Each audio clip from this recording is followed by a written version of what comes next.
Faraday cages. From property 1,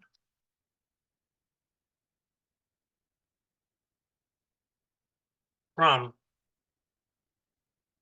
the lecture on hollow conductors in electrostatic equilibrium,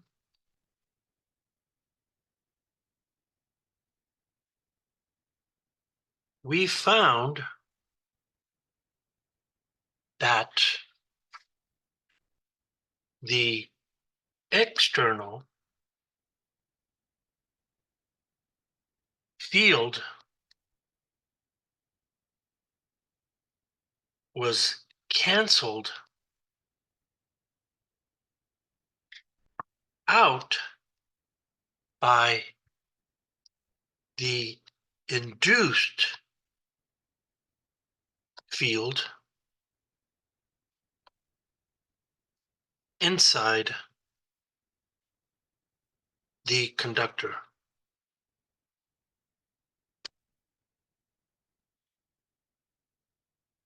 The inside of the field, this inside field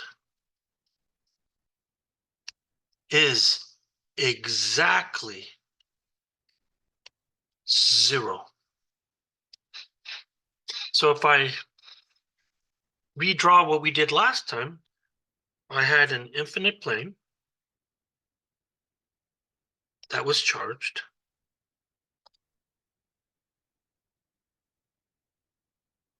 And it produced a uniform field throughout all of space. And this is what I'm calling my external field. So now if I have a hollow conductor,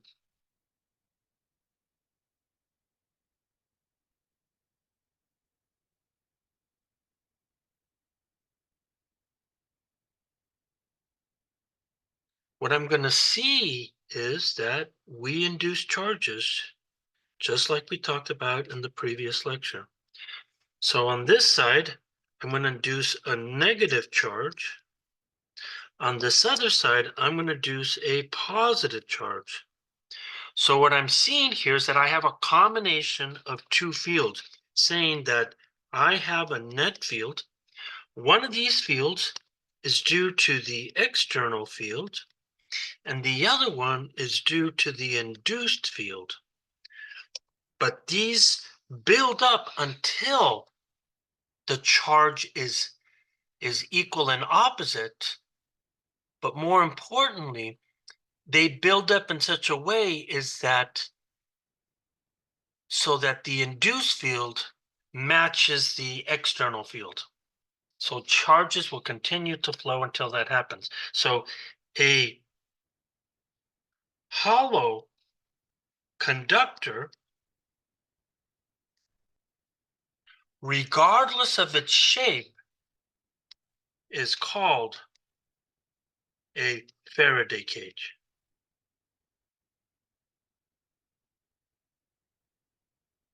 And the applications are stunning. So for starters here, I want to look at a video, and this is about a hollow conductor.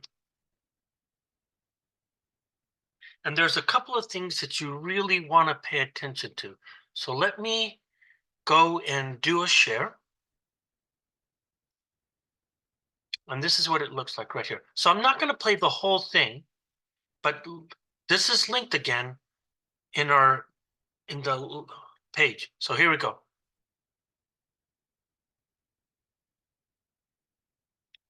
So it turns out that there's no words at all or sound.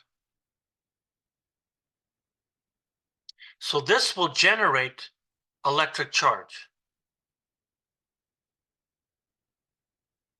So up at the top here, what you're seeing here is that this is actually a hole, which allows you to sample the outside and the inside.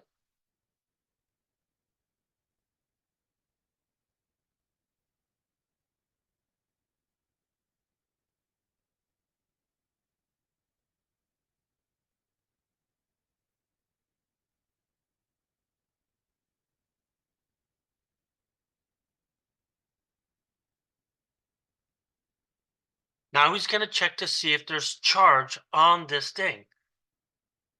Charging by contact.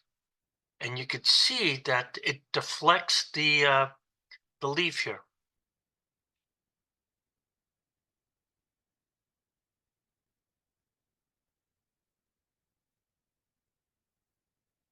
So now he's grabbing charge from the inside. You see how it went down? So what's happening here is that there was charge on the electroscope. So when he touches the inside of the sphere, there's no charge on the inside. So therefore, it's neutral. So when he brushes up against that thing, no charge is actually put onto that brush. And so when he goes and he touches the ball up here, it then discharges this, showing you that there's no charge inside. So that's a really big issue right there. Hollow conductors have all of their charge on the outside. Okay, so this is a hard thing for people to comprehend, and it's a huge misconception. So if I have a hollow conductor like this, and now charge is placed. So now I'm going to say that I'm going to go put in negative charge all the way around this thing. And so what we're seeing here is that all of the charges are on the outside. So then if I look in here and I look inside, there is no charges on the inside.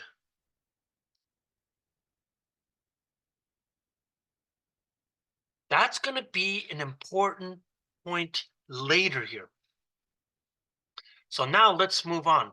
We're going to keep with the Faraday cage. And I'm going to say that the fact that the electric field is zero inside, I would say that frankly, this is quite shocking, if you ask me. It's just unbelievable. It's just plain shocking. Here is why. The electric force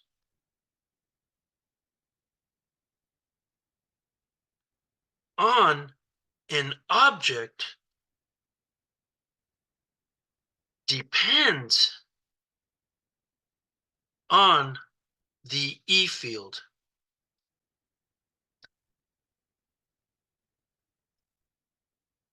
In a hollow conductor, any object will not feel any electrical interaction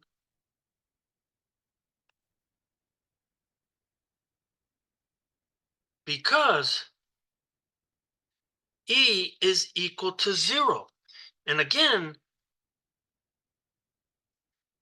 that's the electric force depends on that electric field.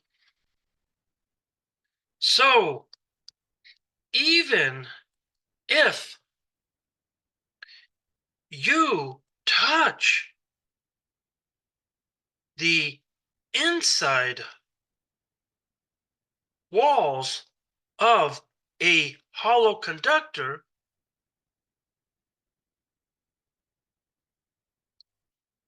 with lots of charge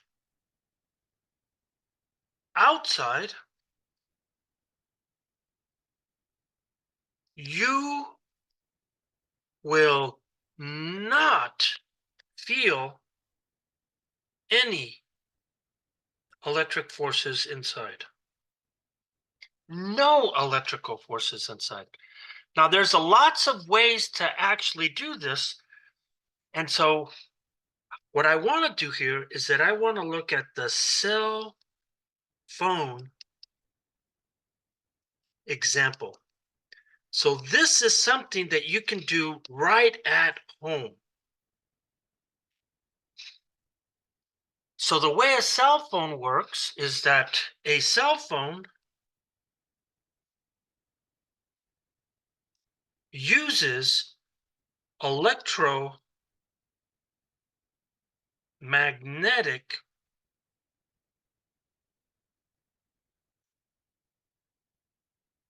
waves to receive a signal. Now, the upshot here is that the magnetic part really plays no part. Cell phones use electrical antennas to get that signal. Now, they could use magnetic fields, but they don't do that. So here's what I'd like you to try. So you're going to need, so let's say here, so the first thing here is that you're going to need 2 cell phones. Maybe it's your girlfriend, your boyfriend, your friend, or whatever. You need 2 cell phones. One to make a call, and the other to receive it.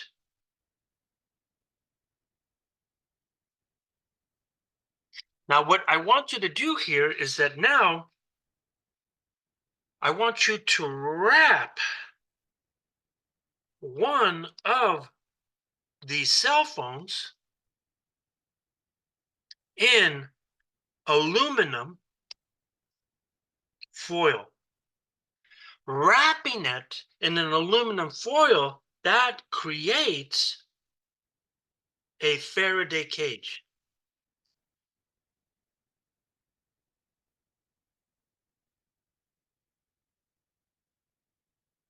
And now what I want you to do here is that first call the phone with no aluminum foil, and now call the phone again when it's wrapped in aluminum foil. You're going to find here is that you're going to get an electrical force inside, which is equal to 0. So what does that mean? So what you're finding here is that you have this. You have a cell phone tower. Let's say this is your cell phone tower, and it goes like this, right? And then at some point, you're going to have a tower right here, and I'm going to say that this is a poorly drawn cell phone tower.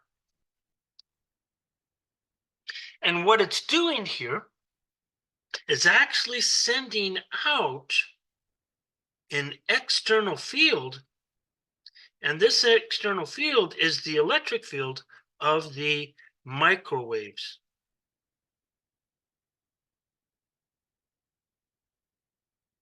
And that's what your cell phone uses. So now you have your cell phone. So I have my cell phone here. And when I look at my cell phone, I imagine that, I mean, I don't know how you draw a cell phone. Let's say that then I think they typically have 2 holes and a slot like this. So in here, this is where your screen is at. So now what I want you to do here is wrap this in aluminum foil. So because the aluminum, it's not a pretty surface, but wrap it around nice and tightly.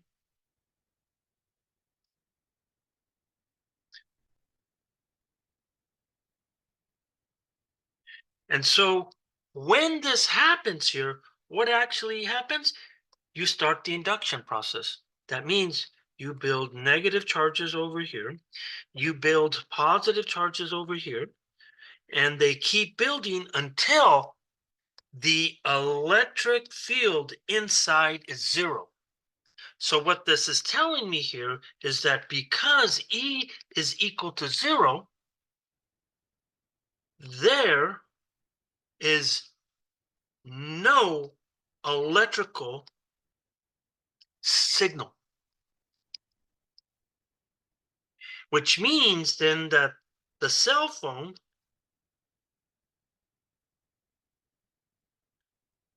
cannot pick up any calls. So don't believe me. Please do not believe me. And do this simple experiment. Find out for yourself. I mean, this is pretty badass stuff. You gotta try it. Now, I'm gonna go to the next thing here. So now I'm gonna go to a video again, and this is going to be on a partial Faraday cage, which I will not explain until a little, just very soon I will. And we're gonna use this times AM and FM radio waves. Okay. So let me go share my screen again.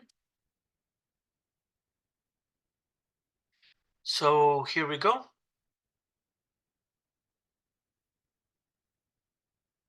So here we go. So we have two wire meshes. So it's not a full Faraday cage because a full Faraday cage would be solid metal or solid conductor. Here we go.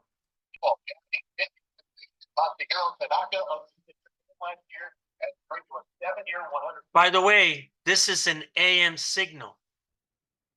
Okay, this is an AM radio signal. $5 billion deal with the Yankees now spent over $430 million in off-season free agent deals to Brian McCann, Kobe Ellsbury, and Carlos Beltran, general manager Brian Cashman. So you could see some of the signal gets through.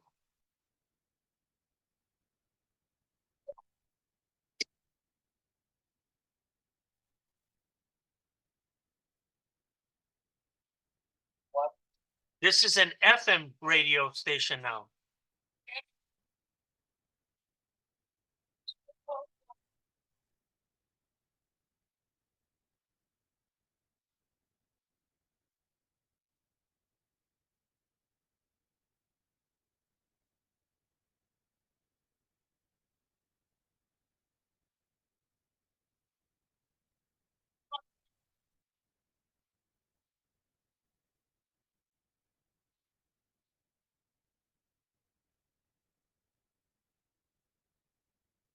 That's what should happen with your cell phone.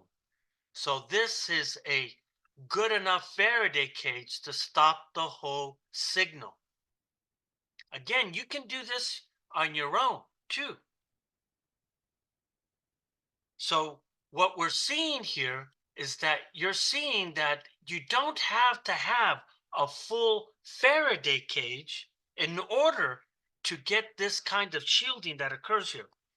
By the way, as an aside here, if you are driving through a tunnel, the rebars set up a partial Faraday cage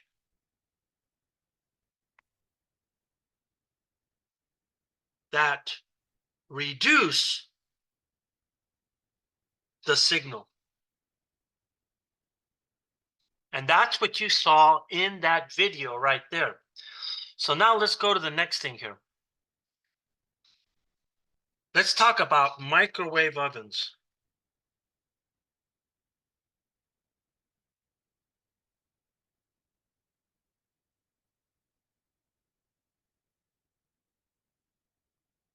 Microwave ovens, man, and Faraday cages. We could have numerous lectures just on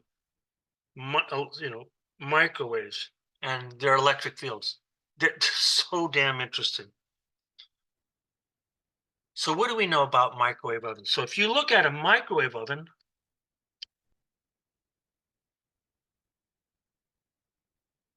of the microwave,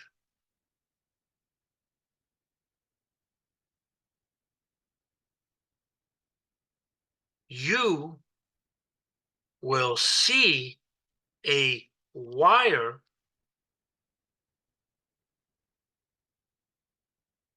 mesh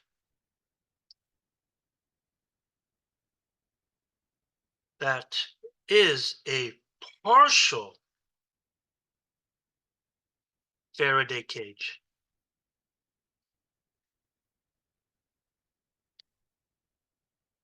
And so what it does here is that the Faraday cage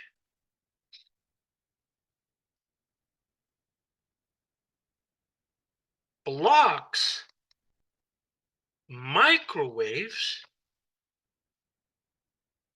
but not light waves. And the question is, why? So when you're looking at the door, the mesh size is the size of the mesh depends on the wavelength. And what you're going to find here is that there's a couple of things here. And actually, I should start with an analogy to make sure that you can see what I'm talking about. So an analogy would be something like this. If you have a rough surface, and I agree that this is a sort of like an optics analogy, but here's what I'm going to do here. I'm going to send in waves that are really long. So these are long waves. And if I have a rough surface, what you find here is that it sees the details. So long waves see the details. Oh, I'm sorry. I said that wrong. Long waves do not see the details. So they don't see a rough surface. What they actually see here is that they see a mirror surface.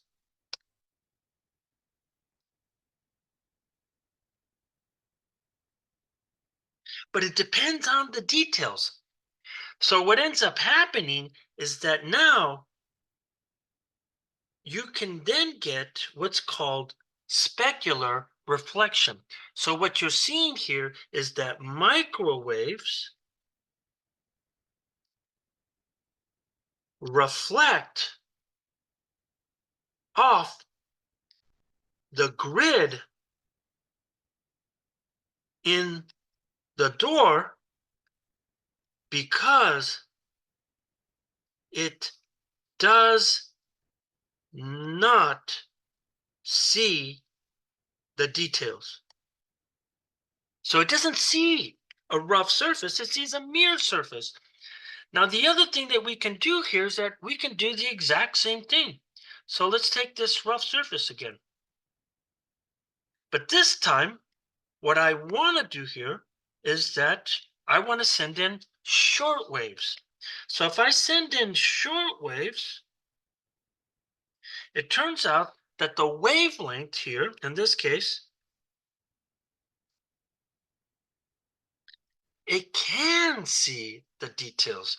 So then short waves do see the details. And as a consequence, that means when this light comes off this rough surface, you're going to get light scattering in all directions.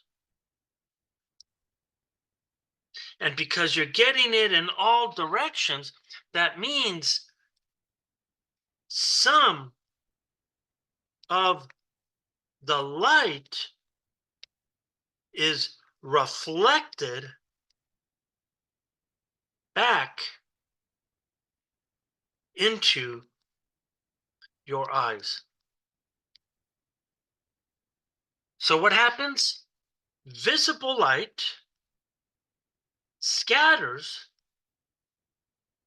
and allows you to see the grid.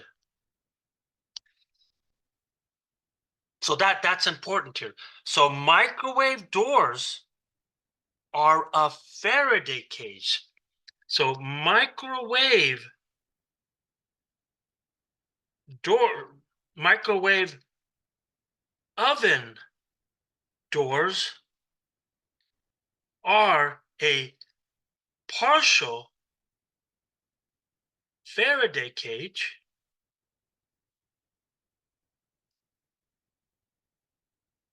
that that does does not allow oops microwaves to pass through. So there's a wire mesh throughout the microwave to guarantee that. Now let's look at one other thing, which I think is super interesting, is that we want to look at cars and lightning.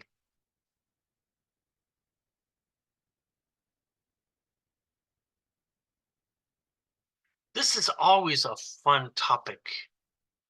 So what do I know about a car? Well, a car is a partial Faraday cage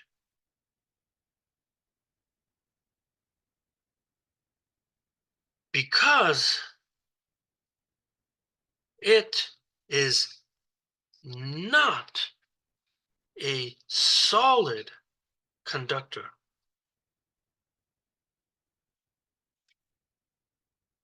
All the way around. That is, every window is glass and shows an opening to the Faraday cage.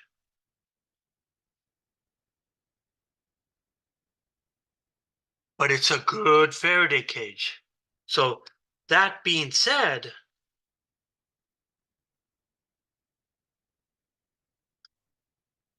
the car is a good Faraday cage. And especially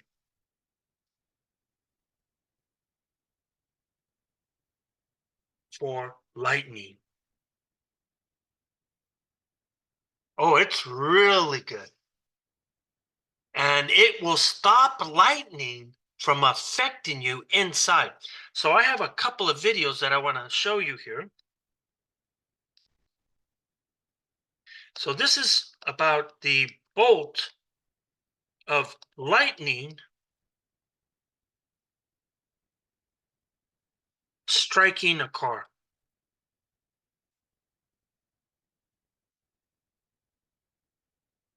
So let me make sure I'm set up and then we'll get going. So I took this video and I edited it to make sure that that we don't spend too much time on it. So it's about 2 minutes long. So let me go share my screen and we'll go from there. So this is highly edited one more time. So here we go. Technology to blast a car with lightning. Two of those places are in Holland and Germany. But only one of those nations is laid back, liberal, and fun-loving enough to let me actually sit in the car whilst they hit it with 800,000 volts. Yep, it's those zany Germans. This is the Siemens High Voltage Lab in Berlin.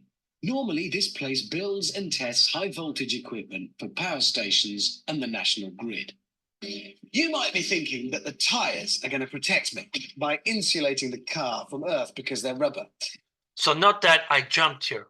So now he's in the car and he's getting ready to be struck by this lightning bolt.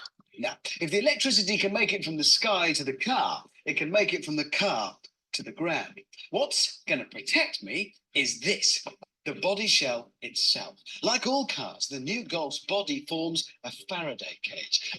Right. By the way, he goes on to explain a Faraday cage, and he's absolutely wrong. But just to let you know, now he's in the car and he's ready for it to happen. My life is now in the hands of A-level physics. It's really buzzing now. I don't know what's going to happen when it does come. It reminds me of A-level from now on. It's building, it really is building. It builds the tension with it. It's quite a strange. You almost feel the tension.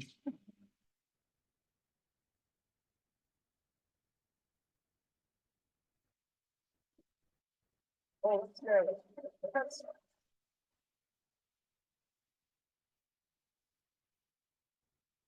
I'm being hit by lightning. My hands are buzzing.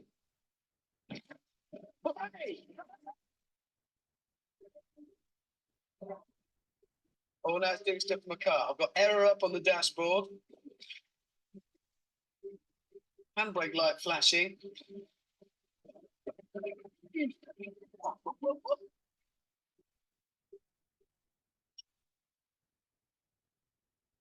So it works.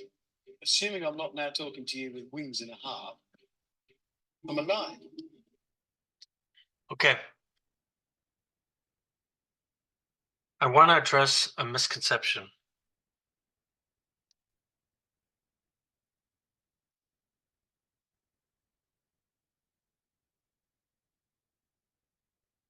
I've heard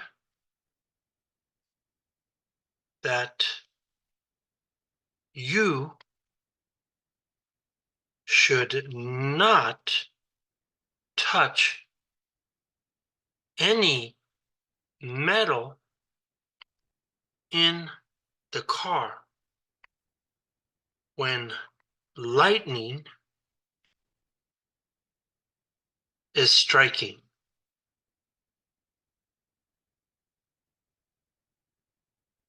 Inside a Faraday cage,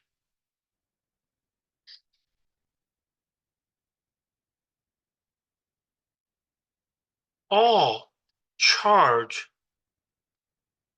is on the outside.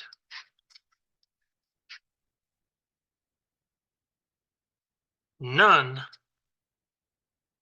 on the inside. So if I'm looking at this thing and I'm looking at this cage, if you're not touching the outside of the cage, then none of the charge is going to go inside. All of the charge is on the outside, right? So right here, you have all the charge on the outside,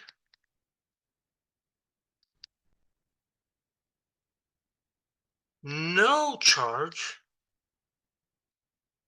on the inside. And the reason why you can do that is because the electric field inside is zero.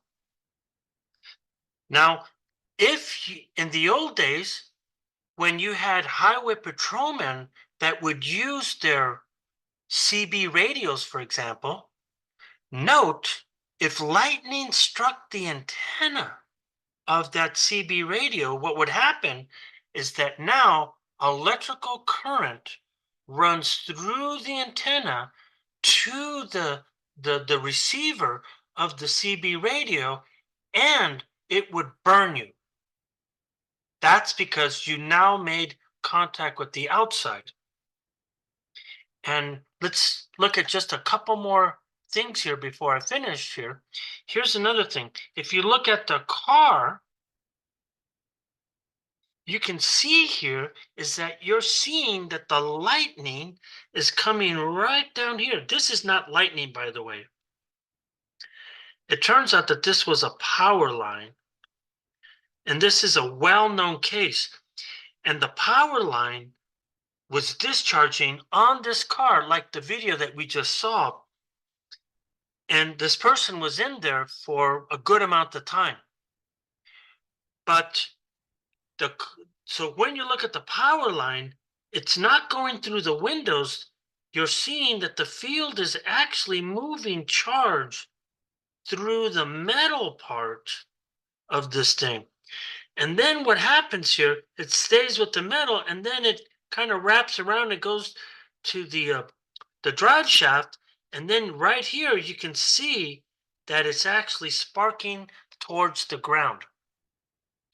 So one last video, and I want to talk about in this last video, I want to look at airplanes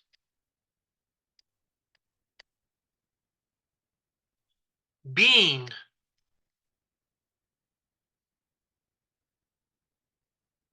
struck by lightning.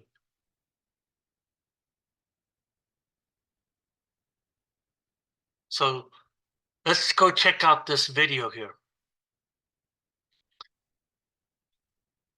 So if you look at this video, look what you're seeing here. So if I play this, check this out. I was spotting some aircraft like I normally do at YVR, and I saw that there was a 777-300ER, so I decided that I would take a quick video of it, and that's when I ended up snapping a photo of the lightning strike. Look at that. Is that not impressive? Going back to our screen here, what you're finding is this. This is the image right here. So I have an image of this airplane right here, and you can see that lightning strike, right? I have another airplane with a lightning strike. This is a different one. And so you are seeing that the airplane itself, right? The airplane is a partial Faraday cage. And you hear the spark. I mean, you see the light and you hear the explosion because, as you already know, lightning is loud. Once again, it follows the same process, a Faraday cage.